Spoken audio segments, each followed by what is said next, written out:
మన ప్రభువు అయిన యేసుక్రీస్తు నామములో అందరికీ నా వందనాలండి. ఈరోజు దేవుని మాటలు యెషయా గ్రంథము 12వ అధ్యాయము 2వ వచనం. ఇదిగో నా రక్షణకు కారణభూతుడగు దేవుడు, నేను భయపడక ఆయనను నేను నమ్ముకొనుచున్నాను. ప్రియ దేవుని బిడ్డ, దేని విషయంలో భయపడుతున్నావు? ప్రభు సెలవిస్తున్నాడు, భయపడవద్దని. నీవు నమ్ముకున్నది ఇన్ని రోజులు నిన్ను కంటి రెప్పపాటున కాచిన దేవుడు, రక్షించిన దేవుడు, నీ రక్షణకు కారణభూతుడైన దేవుడు. ఆయనను నువ్వు మర్చిపోయావా? ఎందుకు భయపడుతున్నావు? ఆర్థిక విషయంలోనా, నీ పిల్లల విషయంలోనా, చదువు విషయంలోనా, దేని విషయంలో భయపడుతున్నావో ప్రియ దేవుని బిడ్డ?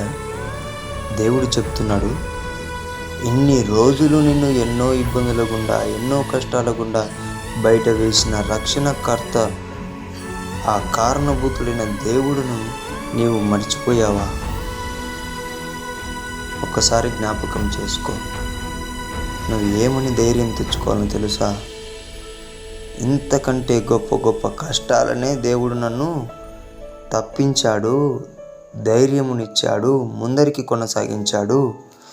ఈరోజు కూడా నేను భయపడక ఆయనను నమ్ముకొన్నాను. దావీదుకు కూడా గొల్యాతు ముందర నిలబడినప్పుడు భయం కలిగింది. అప్పుడు యుద్ధం యెహోవాదని చెప్పి ఆయనది కాదు యుద్ధమని తెలుసుకున్నాడు. కాబట్టి ప్రియమైన దేవుని బిడ్డలారా, మనము ఈ యుద్ధంలో దేవునికి అప్పచెప్తే, నీ యుద్ధం కాకుండా దేవుని యుద్ధం అయితే ఆయనే చూసుకుంటాడు కదా. నీవెందుకు భయపడుతున్నావు? నీవు కుమారుడవని ఆయనకు తెలుసు కదా. నువ్వెందుకు భయపడుతున్నావు? అస్సలు భయపడకు. నేను భయపడను, నేను నమ్ముకున్న దేవుడు సజీవుడు అని నువ్వు నమ్మి ఆయనను ఆశ్రయించు. గొప్ప మేలు నీ జీవితంలో చూడబోతున్నావు ప్రియ దేవుని మీద. దేవుడి మాటను దీవించినగాక. ప్రార్థించుకుందాం. మహా సర్వశక్తివంతుడైన దేవుడా, మీకు వందనాలు నాయన.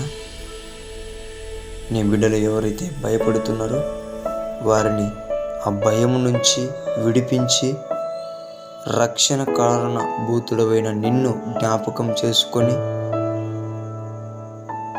నిన్ను నమ్మి విశ్వసించి గొప్ప మేలు అనుభవించులాగున యేసు నామములో ప్రార్థిస్తున్నాం తండ్రి.